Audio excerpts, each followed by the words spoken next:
चाहत वाङ्मय में कहा गया है। अप्पा कत्ता विकत्ता ये दुहान ये सुहान ये अप्पा मित्त ममित्तम च दुपट्ठीय सुपट्ठीय। दुनिया में मित्र भी होते हैं, बच्चे भी अपना मित्र अन्य बच्चों को बनाते होंगे, बड़े लोगों के भी दोस्त मित्र होते हैं। व्यवहार की दुनिया में ये जो दूसरे व्यक्ति मित्र होते हैं वे भी सुख दुख में काम आ सकते हैं, सहयोगी बन सकते हैं। और मित्रता का संबंध न केवल एक जन्म में, अनेक जन्मों तक मित्रता का अनुबंध चलता रह सकता है।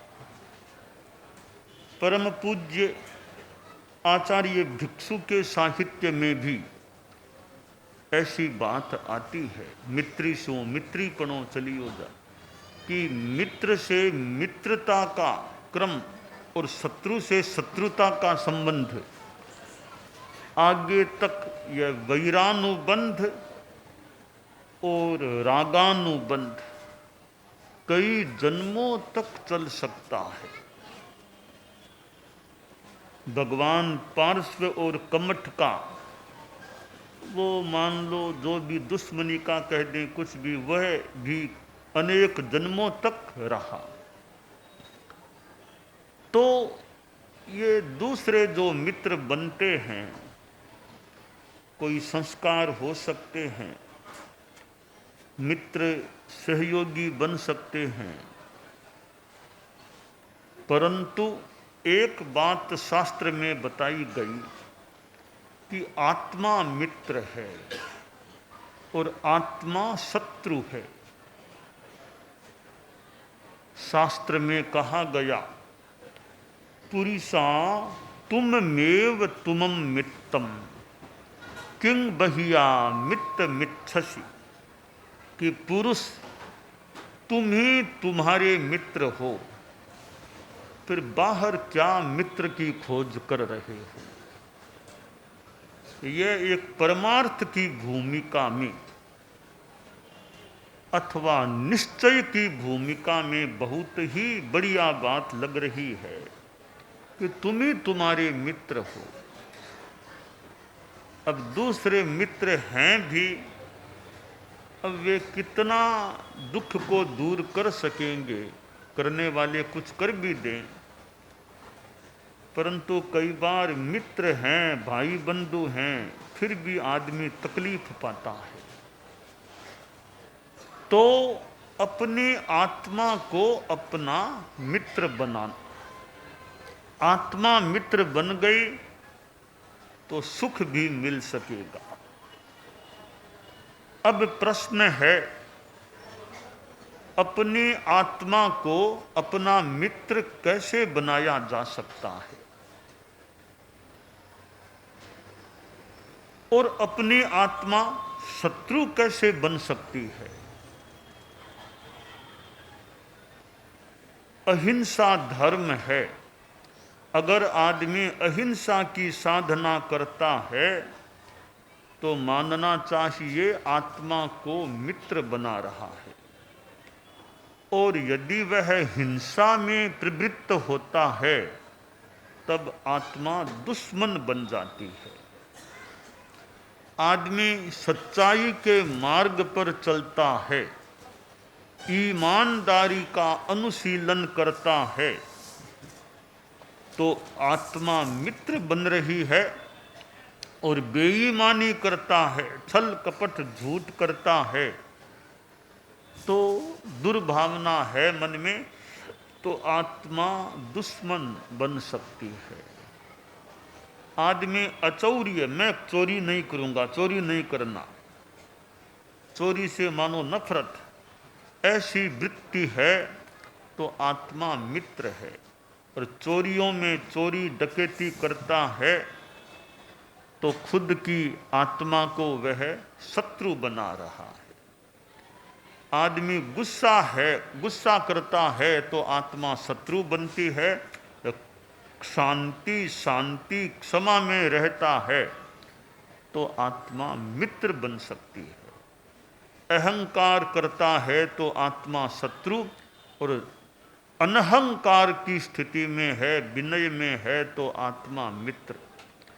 यूँ हम सार के रूप में यह देख लें कि जहाँ धर्म का आचरण है वहाँ आत्मा मित्र बन जाती है, और जहाँ अधर्म आचरण है तो वहाँ, यानी पाप आचरण है, पाप का कार्य किया जाता है तो हमारी ही आत्मा हमारी शत्रु बन जाती है।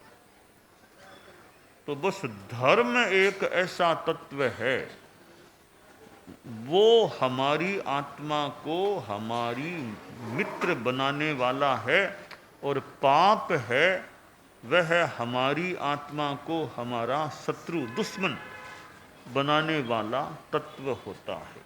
तो बस एक यह बात हमारे दिमाग में स्पष्ट रहे कि धर्म है तो आत्मा मित्र बनेगी, पाप है तो आत्मा दुश्मन बनेगी। अब पाप है, खुद के पाप का उदय है। अब कई बार मित्र भी खड़े हैं तो वे बचा नहीं सकते, बेचारे मित्र खड़े खड़े आंसू बहा रहे हैं अपने मित्र को तकलीफ में देखकर, पर वे कष्ट को दूर नहीं कर पा रहे हैं।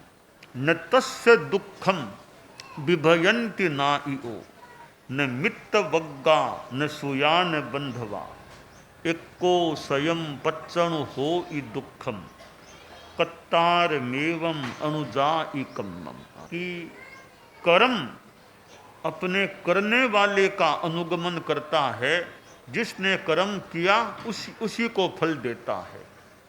अब पाप कर्म का उदय हो रहा है, आदमी बीमार पड़ा है, और ये आज कैंसर की और की बीमारियां हो जाती है, चौथी स्टेज का कैंसर है। अब वो आदमी मान लो तकलीफ पा रहा है। अब पास में ज्ञाति जन है, खुद के बेटे, 4 बेटे आसपास हैं, 10-15 मित्र भी आए हुए हैं, खुद के सगे भाई वहां आए हुए हैं, 30-35 लोग खड़े हैं पास में। वो मरीज दुख पा रहा है कि मेरे वेदना हो रही है, बड़ा कष्ट हो रहा है। अब डॉक्टर से हैं, उनकी भी एक सीमा ही है। डॉक्टर प्रयास कर लें कि वो इंजेक्शन दे दें, वो दे दें, वो दे दें, पर कई बार फिर भी वो तकलीफ पूरी दूर नहीं होती है। तो डॉक्टर का क्या दोष करें, फिर वो खुद के कर्म हैं, तो अब डॉक्टर भी क्या करेगा।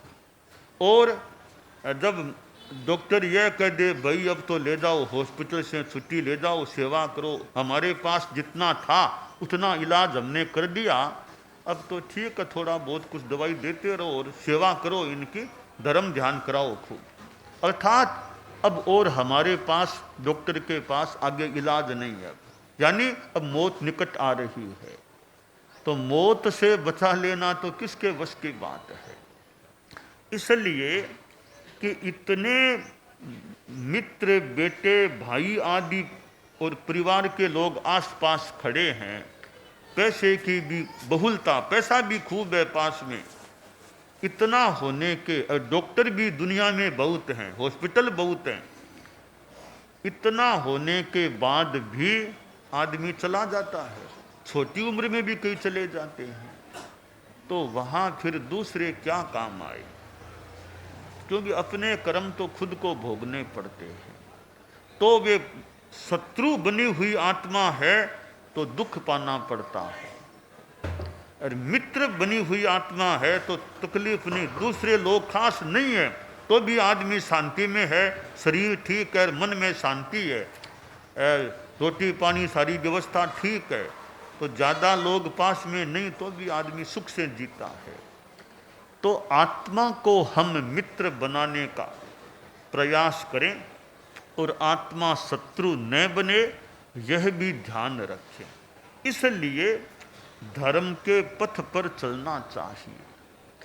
पूर्व के पुण्य उदय में आते हैं, आदमी को अनुकूलताएं मिल जाती है। आप लोग गृहस्थ हैं, मान लो कईयों के पास पैसा भी ठीक है, स्वास्थ्य भी ठीक है, परिवार के लोग भी, बेटे पोते बहुत यूँ अनुकूल हैं, परिवार के लोग भी, समाज में भी यूँ इज्जत है, सब ठीक है, और कईयों की ठाट बाट भी है, और कई राजनीति में उच्च पदों पर आ जाते हैं, तो लगता है उनके पुण्य का अभी विपाक हो रहा है, पुण्य फल दे रहे हैं, परंतु वे पूर्वकृत पुण्य हैं, वे धीरे धीरे क्षीणता को जा रहे हैं, पुण्य जा रहे हैं, क्षय यानी उदय में आके जा रहे हैं। तो यूँ करते करते आखिर पुण्य का खजाना तो कभी मानो खाली हो जाएगा। तो आदमी सोचे अभी मैं इतना सुख में हूँ, इतना ठाट बाट है, सामने इतने लोग खड़े हैं, थोड़ा सा कह दो सेवा के लिए, बिना कहे भी सेवा के लिए तैयार हैं, हाथ जोड़े खड़े हैं, अच्छा पद, अच्छा सम्मान, पैसे की आपकी कमी नहीं, खूब पैसा, खूब बढ़िया मकान, सब। तो ये सारी आपकी स्थितियां है, तो पूर्व पुण्य आपका यूं क्षय की ओर जा रहा है। आगे के लिए क्या कर रहे हैं, यह प्रश्न है। यह तो पुरानी पुण्याई, मानो पूर्व पुण्याई उदय में आ रही है, आगे के लिए क्या कर रहा हूं, आगे क्या होगा। तो आदमी को आगे के लिए सोचना चाहिए, आगे मेरा क्या होगा, अभी मैं धर्म ज्ञान तपस्या साधना कुछ करता हूं या नहीं। पुराने पुण्य हैं वो सुख दे सकते हैं। एक राजा का राजकुमार था, बहुत ठाटबाट था, राजा का राजकुमार और युवराज भी संभावित रूप में बनने वाला ही था, तो बहुत ठाटबाट से चलता। तो एक दिन कोई यात्रा सवारी कर रहा था, तो हाथी घोड़ा, पहले हाथी पर बैठा, फिर कहा अब तो घोड़ा तैयार, जैसी इच्छा, पहले हाथी की सवारी, फिर राजकुमार बोला अब तो घोड़े पर, तो घोड़ा तैयार है, घोड़े पर बैठ गया। फिर कहा पालकी में बैठूंगा, पालकी तैयार है, जो कहो सो मानो, उपलब्ध चीजें तैयार है। यूं कोई कुछ कोस यात्रा की, हाथी पर, घोड़े पर, पालकी में, आगे वो जो विश्राम गृह रेस्ट हाउस आया, कहा अब तो यहाँ आराम करूंगा, आराम कर लो, पलंग और तैयार है। तो उसके सेवक आए, पैर दबाने लगे, कहा मेरे पैर दबाओ, पैर दबाओ, पैर दबाने लग गए लोग, वो सेवक लोग। तो यहाँ उधर पास में साथ साथ में कोई पुरुष देख रहे थे सारा नजारा, कि हाथी पर बैठा, घोड़े पर पालकी, फिर रेस्ट हाउस में गया, फिर पग दबवाए गए। सोचा छोटी उम्र का ये राजकुमार है, कोई बूढ़ा तो है नहीं, 30-35 वर्ष का है। तो हाथी पर था, फिर घोड़े पर, फिर पालकी में, अब रेस्ट हाउस में, अब पैर और दबाए जा रहे हैं। इसको थकान आई कहाँ से, थकान आई कहाँ से, जवान आदमी है, पैदल तो विशेष चला ही नहीं है, हाथी घोड़ा और पालकी है, अब रेस्ट हाउस में आके पगचंपी हो रही है, थकान आई कैसे। कि हाथी शू घोड़ा चढ़िया पालकी जाए, कदरा था कभी में सखी है, हे सखी अबे चंपावे या दबावे पाँव।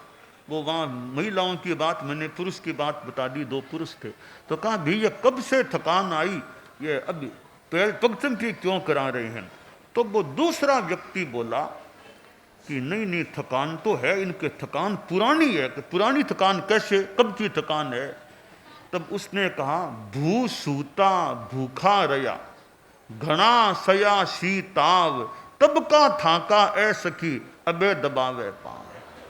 भी थकान आज की नहीं, थकान पुरानी थकान कैसे, कि लगता है यह राजकुमार पहले पिछले जन्म में साधु था, तपस्वी साधु था, तपस्या करता, भूखा रहता, उपवास कर लेता, बेला चोला तपस्या करता, और धरती पर सोता, पलंग पर नहीं, धरती पर ठंड में सो जाता, ठंड सहन करता, कपड़े भी सीमित या निर्वस्त्र रहता, गर्मी में मकान के अंदर बाहर नहीं सोता, अंदर सोता, तो गर्मी को सहता, सर्दी को सहता, भूखा रहता, धरती पर सोता तो कितना कष्ट भोगा था। तो वो धरती पर सोने से, गर्मी से, सर्दी से, भूखा रहने से जो उस समय थकान आई थी, वो थकान आज मिटवा रहा है, अब पगचंपी करवा रहा है।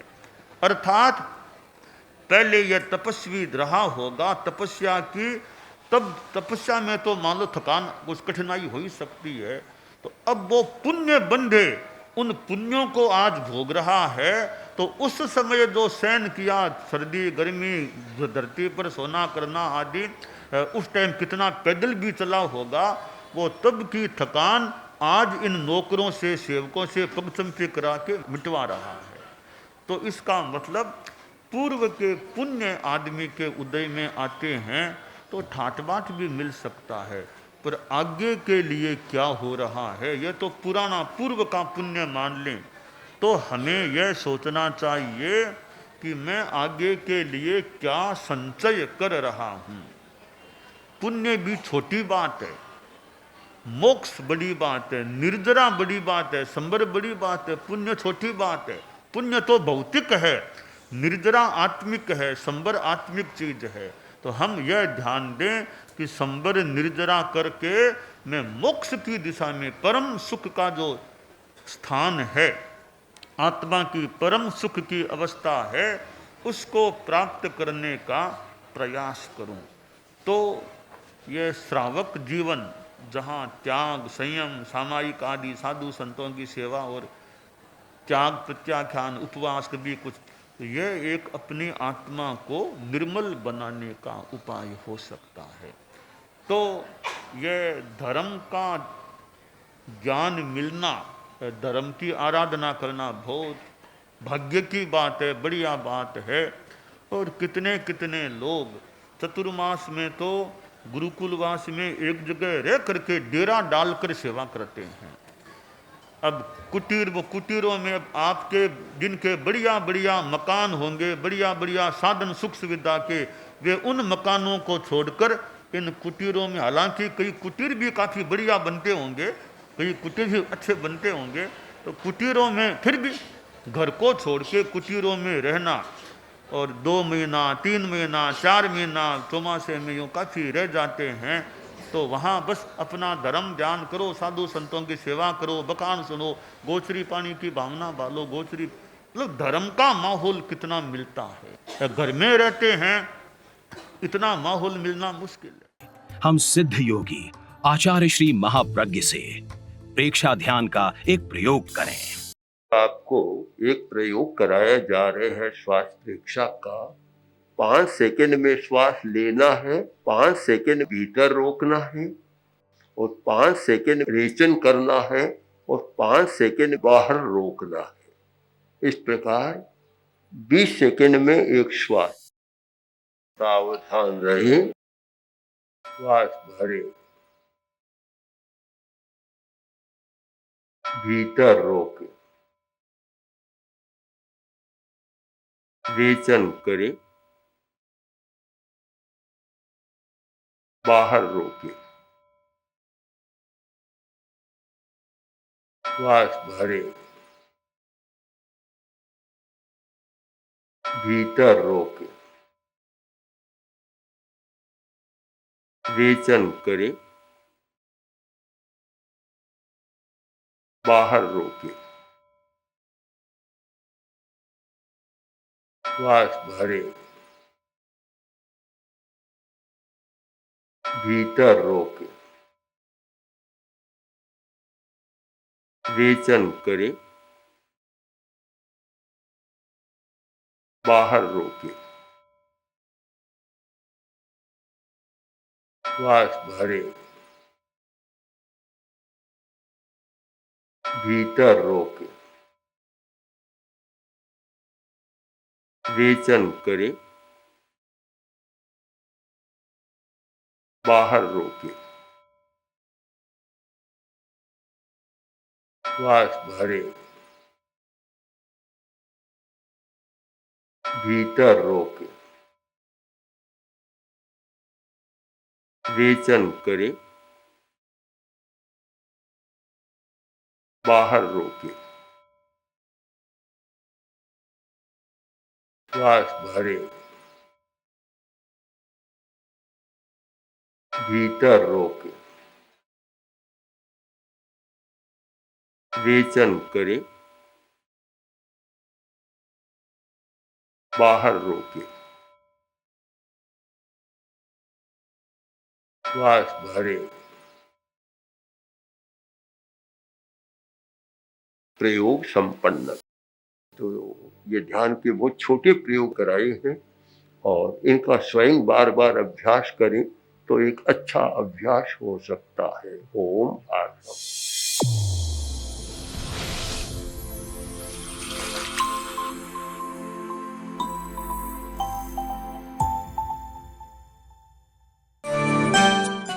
एकाग्रता, तन्मयता, अपने आप को मंगलमय अनुभव करते हुए नमो अरहंताणम, नमो सिद्धाणम, नमो आयरियाणम, नमो उवज्झायाणम, नमो लोए सब्बसाहूणम, एसो पंचनमुक्कारो सब्ब पावपणासनो मंगलाणं च सब्बेसिं पढ़मं हवइ मंगलम। चत्तारि मंगलम, अरहंता मंगलम, सिद्धा मंगलम, साहू मंगलम, केवलिपन्नत्तो धम्मो मंगलम। चत्तारि लोगुत्तमा, अरहंता लोगुत्तमा, सिद्धा लोगुत्तमा, साहू लोगुत्तमा, केवलिपन्नत्तो धम्मो लोगुत्तमो। चत्तारि शरणं पवज्जामि, अरहन्ते शरणं पवज्जामि, सिद्धे शरणं पवज्जामि, साहू शरणं पवज्जामि, केवलिपन्नत्तं धम्मं शरणं पवज्जामि। धम्मो मंगलमुक्किट्ठम् अहिंसा संजमो तवो देवावितं नमंसन्ति जस्य धम्मे सयामणो। च इत्ता भारहं वासं चक्रवट्टिमहिद्धियो सन्ति सन्ति करे लोए पत्तो गइमणुत्तरम्। देवदानव गंधर्वा जख रक्षस किन्नरा बंभयारिं नमंसन्ति दुक्करं जे करन्ति तम्। मंगलं भगवान् वीरो मंगलं गौतमो गणी मंगलं स्थूलभद्राद्यः जैनधर्मोऽस्तु मंगलम्। मंगलं मतिमान् भिक्षुः मंगलं भारमल्लकः मंगलं रायचन्द्राद्या मंगलं तुलसी गुरुः महाप्रज्ञोऽस्तु मंगलम्। तेरा पंथोऽस्तु मंगलम्। विघ्नहरण मंगलकरण स्वामी भिक्षुनो नाम गुण ओळख समरण किया सर अचिंत्या काम। विघ्नहरण मंगलकरण स्वामी भिक्षुनो नाम गुण ओळख समरण किया सर अचिंत्या काम। विघ्नहरण मंगलकरण स्वामी भिक्षुनो नाम गुण ओळख समरण किया सर अचिंत्या काम, सर अचिंत्या काम, सर अचिंत्या काम। एक दिवसीय त्याग आज आज के लिए धारणानुसार त्याग है।